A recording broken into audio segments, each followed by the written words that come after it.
Hello, I wanted to record an example problem where we use rotating axes to solve a general planar motion problem. This is a problem from edition 13 of the text, and you can see it is talking about a ball that's sliding on a plate, and that plate is rotating. So it states ball C is moving along the slot from A to B with a speed of 3 feet per second, which is increasing at 1.5 feet per second squared, both measured relative to the circular plate.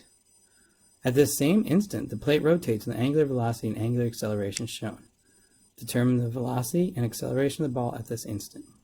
Well, there should be some alarm bells going off in your head right now, because that both measured relative to the circular plate, that is telling you that this velocity of 3 feet per second is not a globally related velocity. It's not a velocity that you would see if you were standing away from the plate.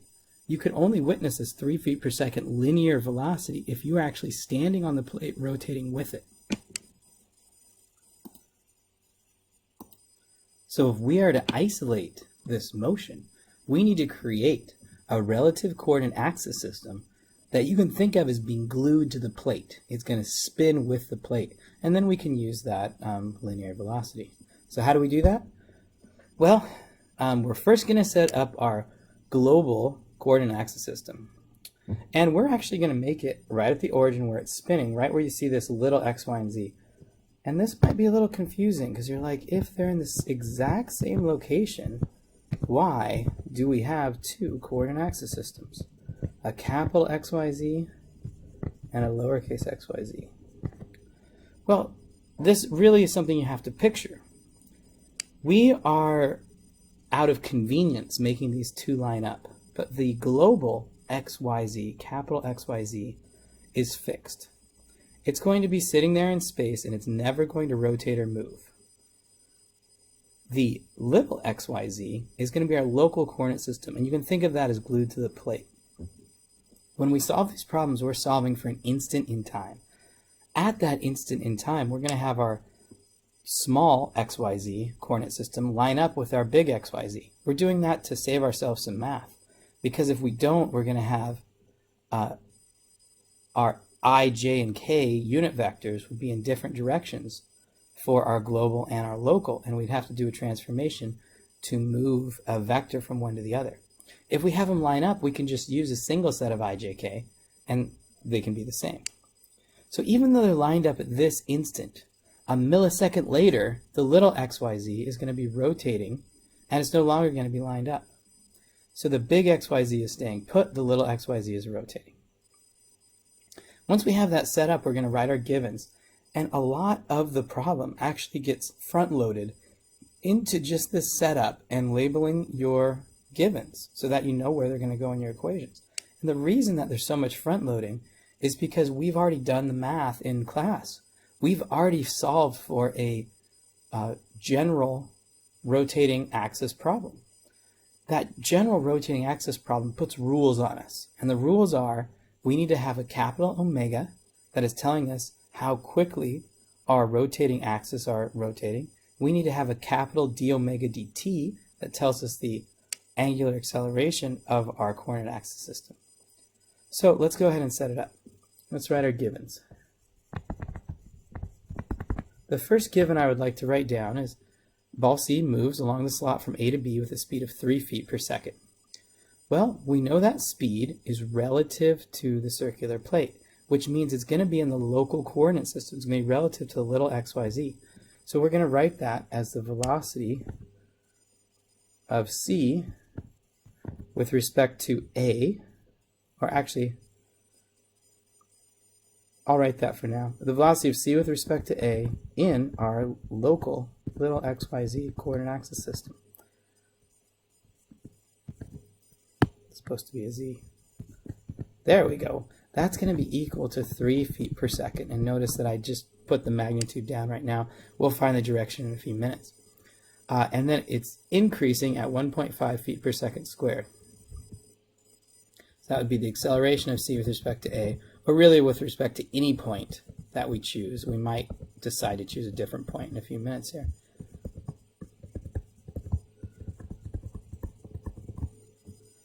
Great.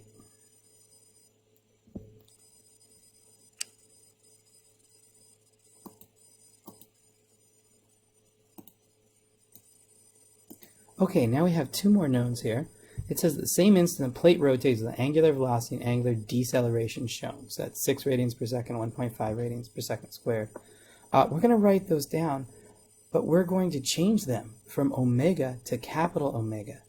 And the reason is that we are setting up our coordinate axis system so that it rotates with the plate. And we want to indicate that, and that's how they do it in this textbook. We're just going to say if it's capital, it means that's how our axes are rotating. So we're going to say capital Omega equals 6 radians per second. And it looks like it's in the case, so we might as well just make that a vector. And then our alpha, which there's no capital alpha for us to use, so I'm just going to use a d omega dt where omega is capitalized.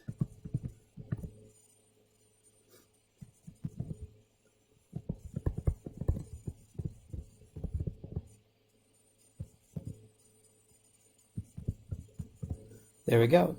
Put it as negative because it's a deceleration. You can also see the arrow is pointing the opposite direction in the diagram.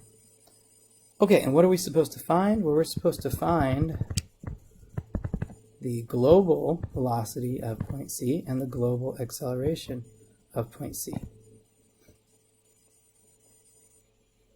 All right, so we got a good start here. We can go back to the math that was done in class, and we can actually pull out the equations that we need. Now we know we have a rotating and translating coordinate axis system. So we need the longer of the equations, the ones that involve the velocity of c with respect to another point in the local xyz.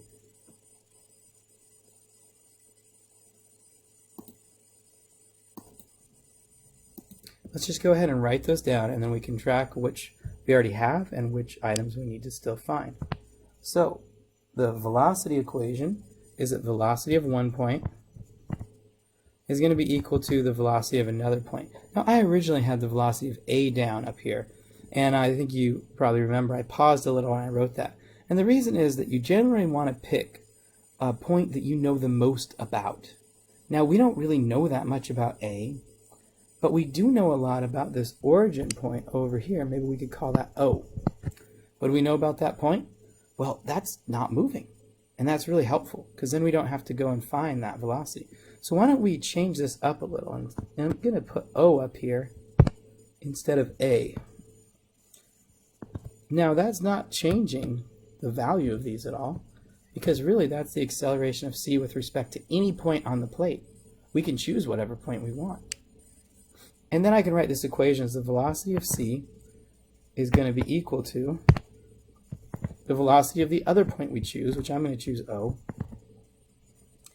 plus the rotation of our coordinate axis system, which is capital Omega, crossed with the position of c with respect to the other point we chose, which is O, plus the velocity of c with respect to O in the x, y, z, so in our local coordinate axis system. There we go. So that's our velocity equation. And now we're going to write down our acceleration equation, which is a little longer. The acceleration of c is going to be equal to the acceleration of O plus d omega dt crossed with the position of c with respect to O plus omega cross omega cross position of c with respect to O plus 2 omega crossed with the velocity of c with respect to O in the xyz plus the acceleration of c with respect to O in the xyz.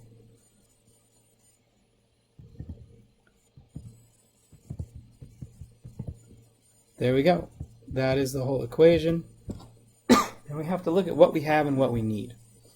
So I'm just going to take anything that we already have and I'm going to underline it in green. Well, we have this, which is the velocity of c with respect to O in the xyz. We know the magnitude is 3 feet per second. We just need to figure out the vector for that. So we need to find the vector. We can find this very easy. We can find omega, which is given to us. It's already written down. And VO, we know that's 0. So we can already see that VC, we have everything we need. We just got to figure out them in vectors and plug it in. Let's check AC. This one would be that 1.5, which is given. That's the 3 feet that's given. Both of those we have to turn into vectors. Omega, of course, we have. Position, we have omega, omega, position. D omega dt is also given. And A naught, well, is there really any acceleration of a point that's not moving and continues to not move? Obviously not. The origin there will not be moving. So as you can see, we can easily get all of the terms we need. It's just a matter of math at this point. So with many of these problems, it's all about recognizing what the problem is asking and correctly setting up the problem. From that point on, you're plugging in values and doing vector algebra. All right, well, let's finish up that point. So let's start writing some of these things that we need. I like to separate it out into global and local, just to keep track of things. So I'm going to put global over here. These are all things that are already in reference to the global reference frame. And I'll put local over here. And let's start finding them. So our global, we already know that V naught equals 0. So that one's easy. Our omega is given as omega equals 6 radians per second k. And we know that our d omega dt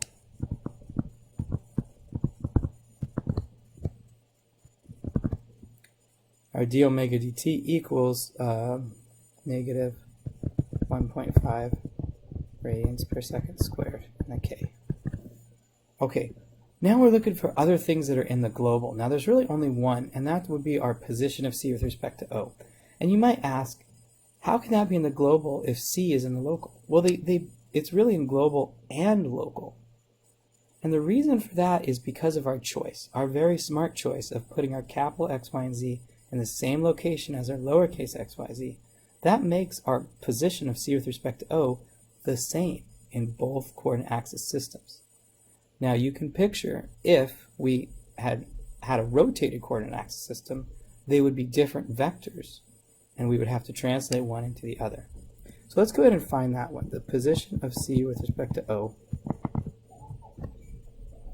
And to do that, we just have to draw some triangles. I'm going to give myself a little more room here.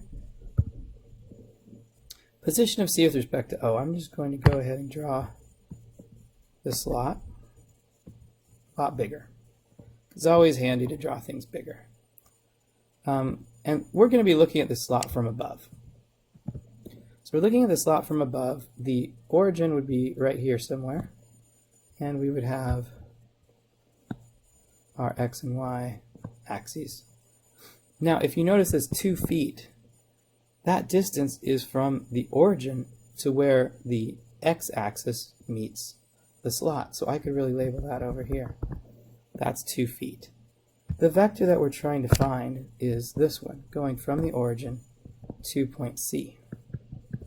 That's the position of C with respect to O. Now, how are we going to find that? Luckily, we are given an angle. This is 45 degrees. And we know that if that's 45 degrees, then the 2 feet that is in the x-axis is also going to be 2 feet in the y-axis because of symmetry with 45 degrees. So you can see we have a right triangle here where the hypotenuse is 2 feet. So I could write something like the cosine of 45 degrees equals opposite over hypotenuse, which would be r c with respect to O over 2 feet. Solve for position of c with respect to O. That's going to be 2 times the cosine of 45 degrees feet. Grab my calculator and do that one. Okay, and when we do that calculation, it says the position of c with respect to O is 1.4142 feet. And of course that's giving us the magnitude. What we really want is that as a vector. Well, if we look at that as a vector, we need that vector in the x and y coordinates.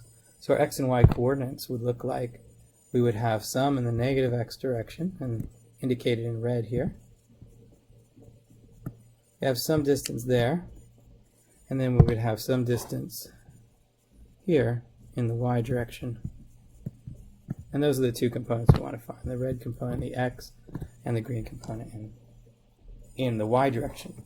The nice part about that is we know if that's 45 and this is 45 degrees, and we can easily find that now. We can say a new equation, cosine of 45 degrees, is now equal to our c with respect to ox component over our position of c with respect to O, solve for the x component, and the position of c with respect to O and the x is going to be equal to 1.4142 times the cosine of 45 degrees, which gives us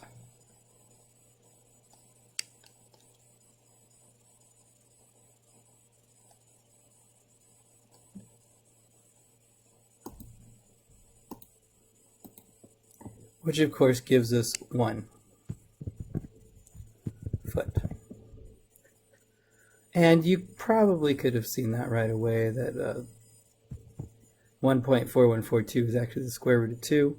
So if we have 1 squared plus 1 squared, that's going to give us 2. We take the square root of that, and we get the same hypotenuse.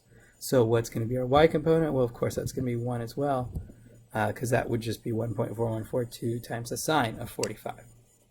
Okay, so now we can write our position of c with respect to O as a vector. It's just going to be negative 1 I plus 1j. And why negative 1? You have to look at the original setup of the problem, where positive x direction is this way, and then our positive y direction is this way. And we have our position of c with respect to O. While we're at it, we know we're going to need the position. We're going to need the velocity of c with respect to O. Now the velocity of c with respect to O is going to be perpendicular to the position. I can go ahead and draw it right here. It's going to be going this way. We know its magnitude. Its magnitude is 3 feet per second. But we need to figure out how we make that into a vector.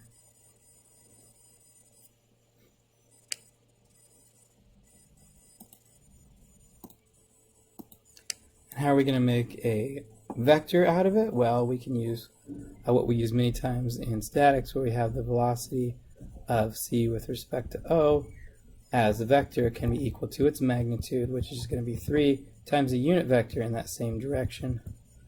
And how are we going to find that? Well, if we knew the position, we could make a position vector that started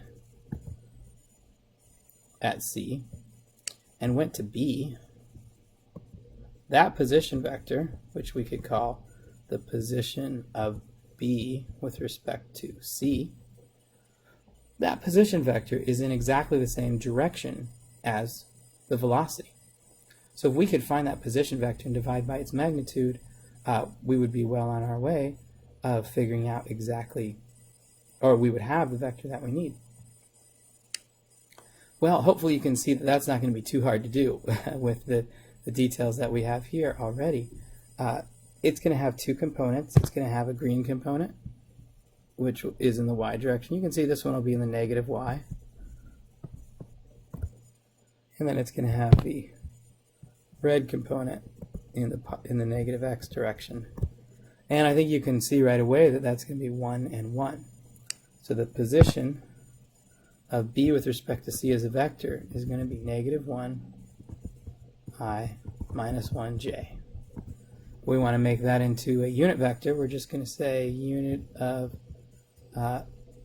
b with respect to c is going to be equal to the position of b with respect to c over its magnitude, and we end up with negative 1i minus 1j over its magnitude, which is the square root of 2.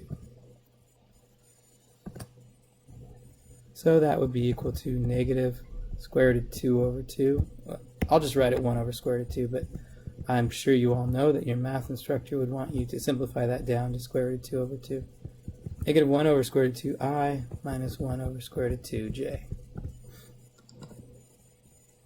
Okay, that's our unit vector. Now we're going to multiply it by the magnitude of our velocity of c with respect to O. And so we can get a vector for the velocity of c with respect to O is going to be equal to 3 feet per second times the unit vector which if we multiply the square root of 2 on both sides, we're going to have square root of 2 over 2.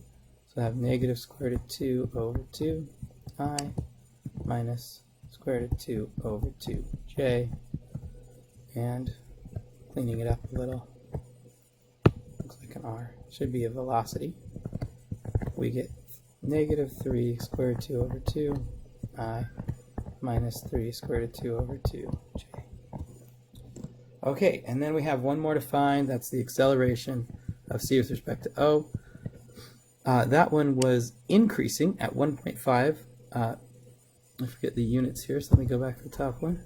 Feet per second squared. It was increasing at 1.5 feet per second squared. It's in the same exact direction as our position of c with respect to O, so we're just going to say that's 1.5 feet per second squared times our unit vector, negative square root of 2 over 2i minus square root of 2 over 2j, and we end up with the acceleration of c with respect to O equal to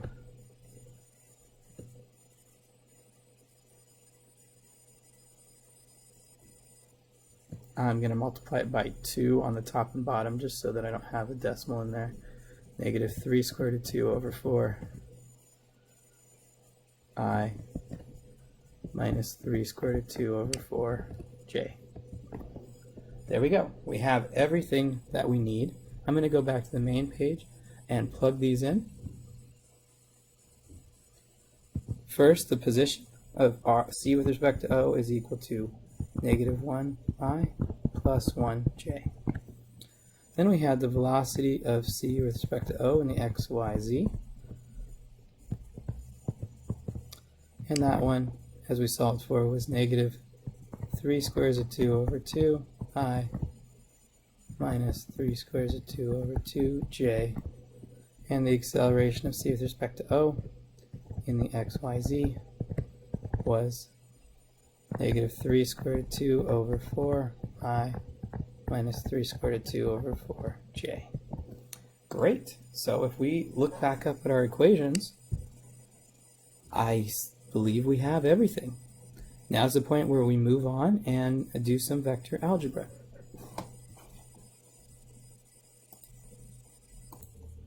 Okay, here I have just copied everything that we need for velocity.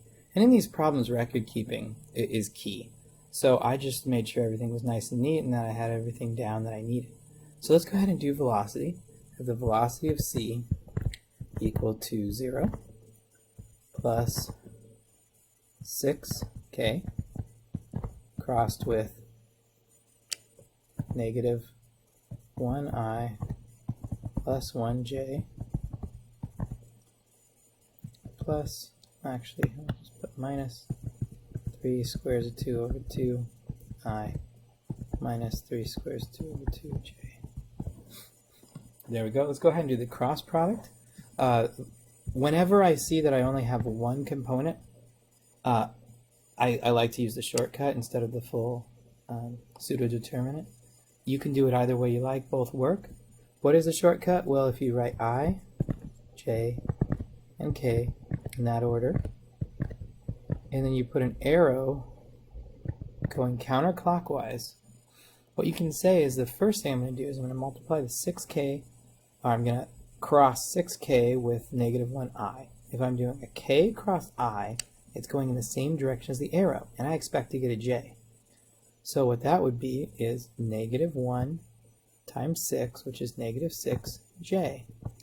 Since it's going in the same direction as the arrow, k cross I, I'm not going to add another negative sign. If it's going opposite direction of the arrow, I do. So now when I'm going opposite direction of the arrow, when I do k cross j for the next term, k cross j is going the opposite direction of the arrow, so I have to add a negative sign. And I'm going to get an I. So I will get negative, that's a negative sign because I'm going against the arrow. 1 times 6 is 6, I. And I just wrote them in that order because it's pretty typical to have the i's come before the j's. So I end up with VC equals negative 6i minus 6k minus 3 to the square root of 2 over 2 I minus 3 square root of 2 over 2j. Okay, now we just add those together and we get that the velocity c going to be equal to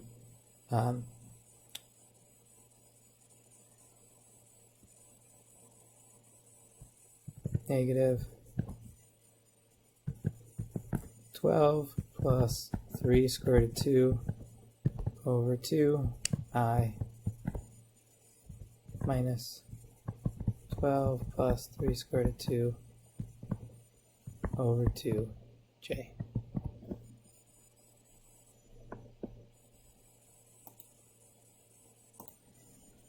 Okay, now we calculate that out and we get the velocity of c is equal to negative 8.12 I minus 8.12 j. And through the whole thing, I was kind of ignoring units, which I probably shouldn't have done. It looks like we started off with units of feet per second. And if we look at our units through this, the 6 is radians per second. We know radian is a non-unit. So we're multiply radians per second times feet, where this would be in feet, the position. So that would give us feet per second. And then our velocity, the whole thing's in feet per second.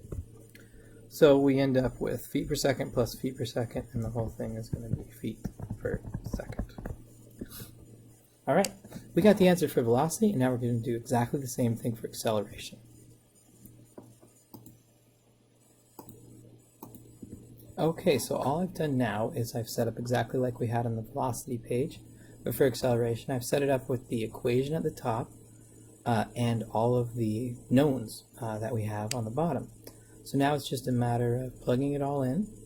I could just do it like I did on the velocity and just start by writing the full equation, but because it's so big, I think I'm going to look at just a few sections of the equation first. Let's go ahead and perform the cross products we need to perform individually. So the first thing I'm going to look at is this omega cross r. And I'm going to just do those one at a time. So let's do omega cross r of c with respect to O. Omega cross r of c with respect to O. Well, that's going to be equal to 6k crossed with negative 1i plus 1j. The nice part about that is we already did that work, that exact same calculation for our velocity. So I'm just going to go back to that, and you can see what we got was negative 6i minus 6j. That's going to be negative 6i minus 6j. Why repeat it if we've already done it? Okay, now, and let's just track units as we go. So the 6k is in radians per second. We're doing a cross product with something in feet, so that is going to be feet per second. All right, now we're going to take that and we're going to cross it with omega again.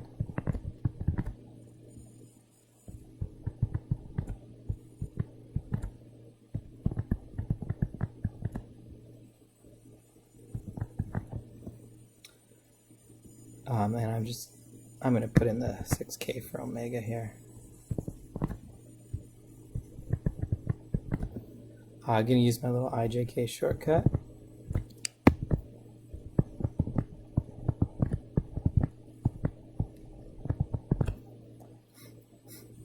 So first thing is k cross I. I'm expecting to get a j, and I'm not going to add an extra negative sign. So that would be 36, 6 times 6, and there's one negative there because of the negative 6, j. Okay, and then we're doing k cross j, which is against the arrow, so I'm going to add a negative sign, and I'm going to get an I. There's already one negative, so 2 negative makes a positive. I have 36i. And so it's 36i minus 36j. And we look at our units, we had feet per second. We multiplied it, or we crossed it with radians per second, so we now have feet per second squared, which is what we're looking for in an acceleration equation. Okay, so that's going to go in for the cross product that I have circled in red up there. Okay, let's go ahead and do the cross product next to it.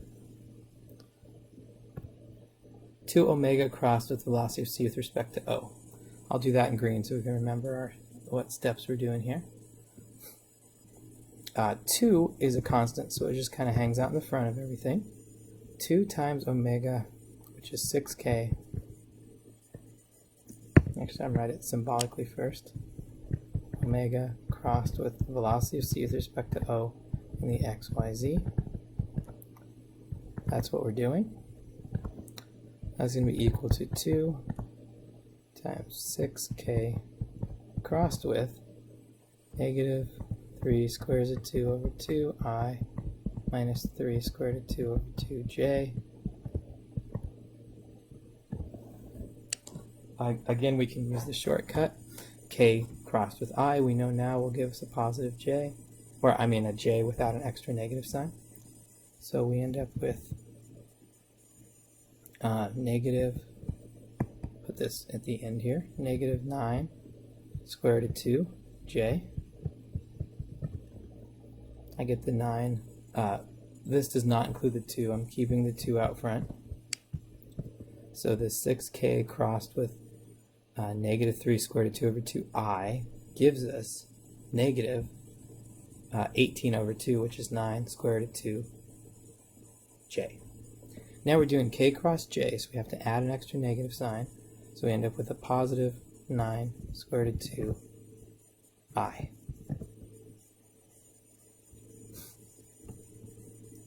Okay, so that's another cross product, and of course we'll bring that 2 in and make it 18. Let's do the third cross product, which will, let's do that.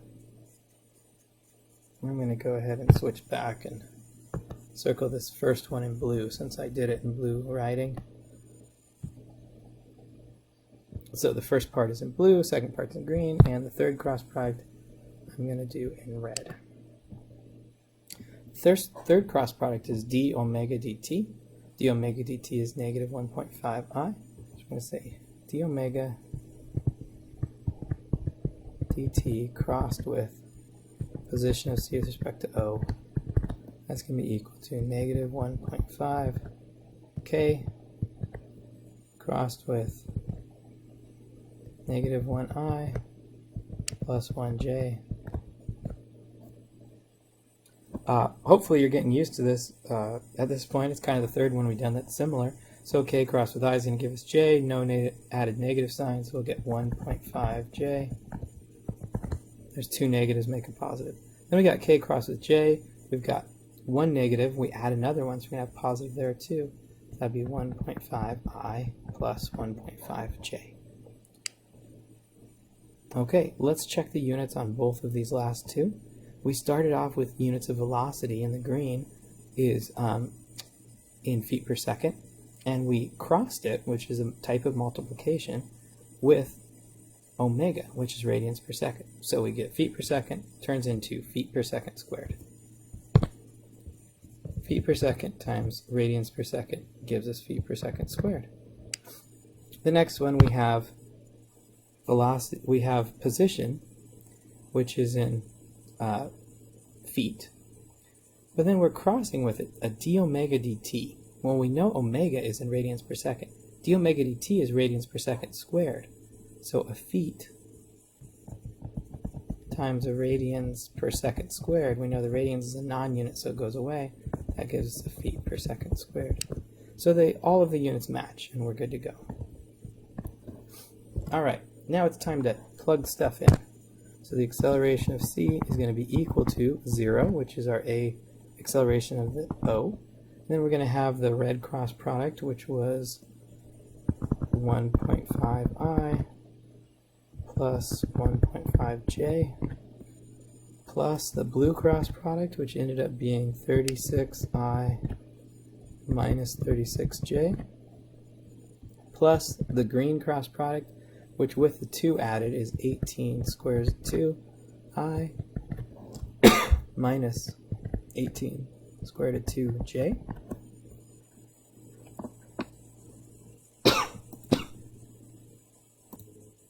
And the only thing we have left to do now is add on the acceleration of c with respect to O in our local xyz, which is already in the right units. It's given as feet per second squared, and that was feet per second. So we can plug that in as negative 3 squares of 2 over 4I minus 3 squares of 2 over 4j. All of our terms are in feet per second squared, so the whole thing's going to be feet per second squared, which is what we were hoping with. And now it's just getting your calculator out and adding them all together.